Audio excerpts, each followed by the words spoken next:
Well, you know what they say. Once you go bear, you're going to hurt right up in there. That is right. DiCaprio just got molested by a bear. I can tell you right now, he's probably going to be feeling that one in the morning. Let's hit this review.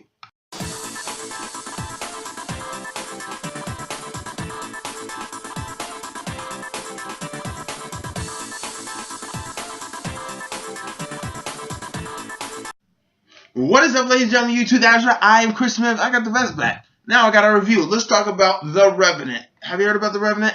Maybe you haven't. It stars Leonardo DiCaprio, Tom Hardy, Domhnall Gleeson. It's from the director of Birdman. This seems like actual great movie. Oscar contender. Let's do this. Let's talk about The Revenant. If you don't know about The Revenant, this is a movie I actually been quite looking forward to. You're probably wondering, well, how did I actually manage to see The Revenant? Does it come out to, the 25th, whatnot. But I'm about to tell you that soon, but let's finish this review first. Granted, the way I saw this movie coming out, I was like, okay, this looks quite interesting. Looked like a little bit of a western of sorts, with The Last of the Mohicans. I was like, okay, you got me a bit interested here. I'm willing to see this thing through. Let's see how this goes. Now, like I said, I love Birdman. I thought Birdman was fantastic, and I was interested to see what the director's next movie was, and it is this. You got big names. You got bigger names than Birdman in this. You got Hardy and Leonardo DiCaprio. You got somebody that's actually going to be probably a big star one day, Domhnall Gleeson.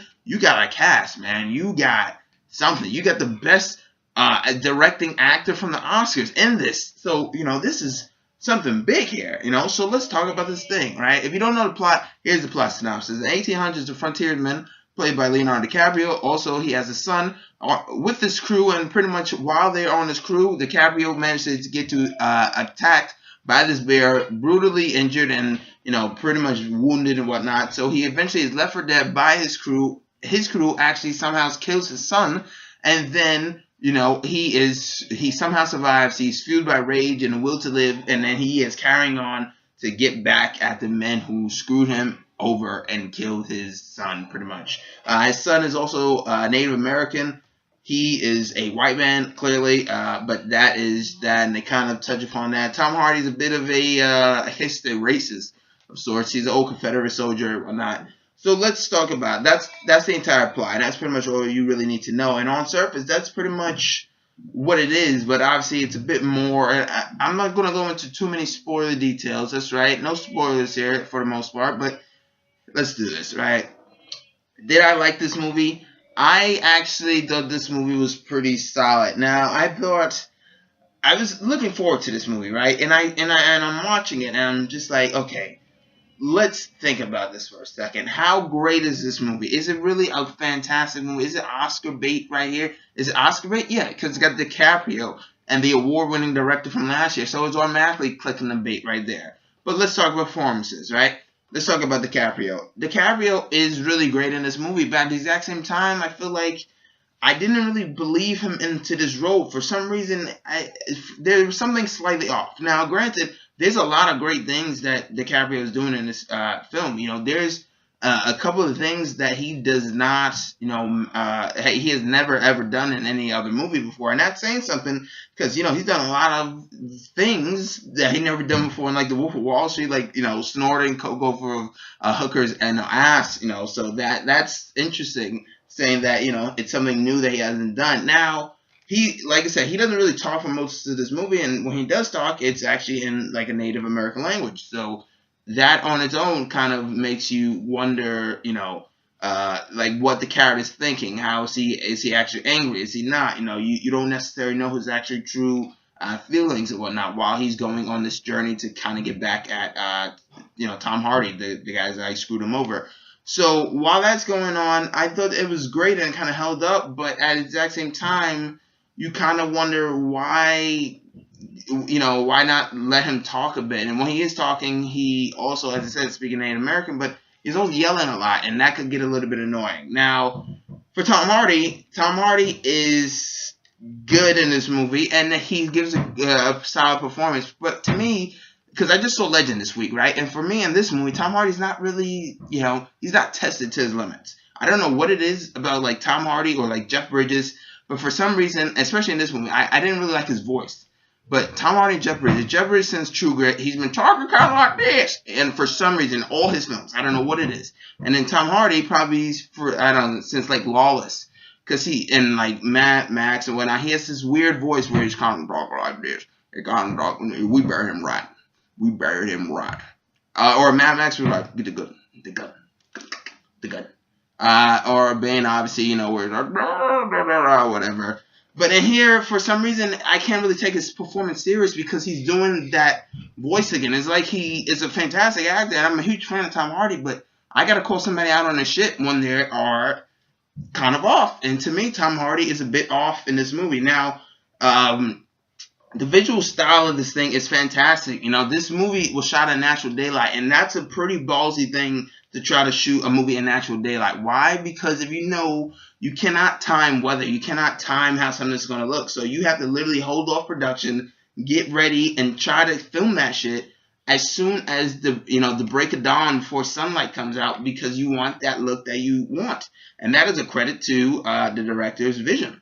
You know, and not many people will do that. And that's also a credit to the actors, because the actors have to believe in that director's vision in order to kind of, get through it. You know, that this was one of the main reasons why Tom Hardy couldn't be in Suicide Squad, was because they kind of went over time, because, you know, the sunlight or the daylight or wherever they needed to fit the vision of the film never was really on time usually. So it kind of went overboard. So that's testament to how Tom Hardy loved working with the director, but sadly we didn't get him Suicide Squad, but I guess everything worked out for the best. Now, as good as the performances are in this movie, Domhnall Gleeson, which I thought he was also very good in this movie, and he probably gave a pretty a solid performance, and, you know, I think it was a better performance than him in The Force Awakens, but yes. Now, the star of this movie, necessary, even better than all the performances, because the performances was good, whatnot, but I feel like the main focus of this movie is actually the world and the vision of this thing. Now, as I said, this movie, directed by the guy who did Birdman. Birdman was a very visual thing also, but for this movie, it has a nice vision, right? It has a nice look and a nice, clean air. You know, somebody once said that, you know, the most beautiful thing is not necessarily something that you have to like make up, but it's right in front of you, right?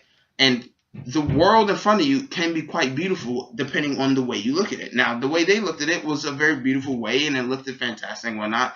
But at the exact same time, I felt like that was the main focus of this movie. I feel like the director is really the star of this film, and not necessarily any of the actual actors. I feel like there was some nice visual shots. There's a nice couple of symbolism with like ants and whatnot. There's the skies, and like everything is like a visual thing, and that's great. You know, you use that to your advantage, but at the exact same time, I feel like he wanted to use that more than actually the actors in some way. I feel like the actors kind of became a bit to the sidelines, just kind of to add in the flavor, to the point where you almost wonder, why didn't he like make a documentary or just become a photographer or something, to the point where it's like, that's what you kind of see. It's just like a nice visual thing. Now, this movie is very vicious, right?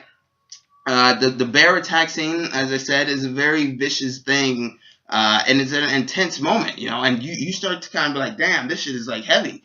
But the entire movie is quite heavy. You know, DiCaprio is doing a great job. Do I see DiCaprio getting nominated for an Oscar? Yeah, sure, because the Oscars love DiCaprio. Now, I've been hearing some people saying that DiCaprio can actually get, his first Oscar win. And I say, no, not a chance. Not for this.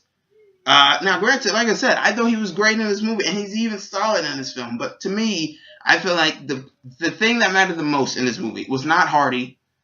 It was not DiCaprio. It wasn't Domhnall Gleeson. It wasn't really even the script per se. It was more of, the vision and the visual look and the shots and whatnot. I feel like that was the selling point of this movie to me, and I feel like that's the main thing you kind of get out of it.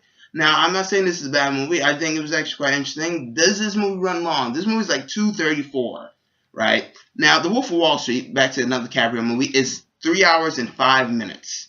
To me, this movie is very slow, and I get it. This is not supposed to be a fast-paced movie, and I didn't have a problem per se. But there were a couple of times where I dozed off a bit, and I think everybody may or may not doze off a bit. It's quite slow. There are some interesting parts, and then there's some interesting things. I like DiCaprio's opening monologue talking about, As long as you keep breathing, you know, you have a reason to keep fighting. You have a reason to keep going forward. I really liked that, and that's pretty much kind of like the theme, of this film. Because there's a scene with like the ants, and they're showing like the ants all bunched up each other trying to climb up. You know, they're still fighting. They're trying to keep moving forward to like get to the top. I really like that symbolism, and in a way, it kind of brings it back, because that's pretty much the whole theme of this movie is like, to keep moving forward. Keep fighting. So I enjoy that, for the most part. But like I said, I think this movie is more of a visual standpoint than anything else. But that is just me. I enjoyed it, but it's one of those movies that you should see, but you should kind of wait later on. You can see it once, and that's kind of it. You don't have to rush out in theaters to really see it. That's just my point. You can see once, enjoy. If you like it, then see once, right? If you didn't like it, then go back and revisit again and see if your opinions change. But for the most part, that's my opinion. I thought it was a visual thing. The performances are good, but the visual world of it kind of exceeds it, right? But that's my opinion. Comment, subscribe, like, and I'm Chris Smith. I'm signing out.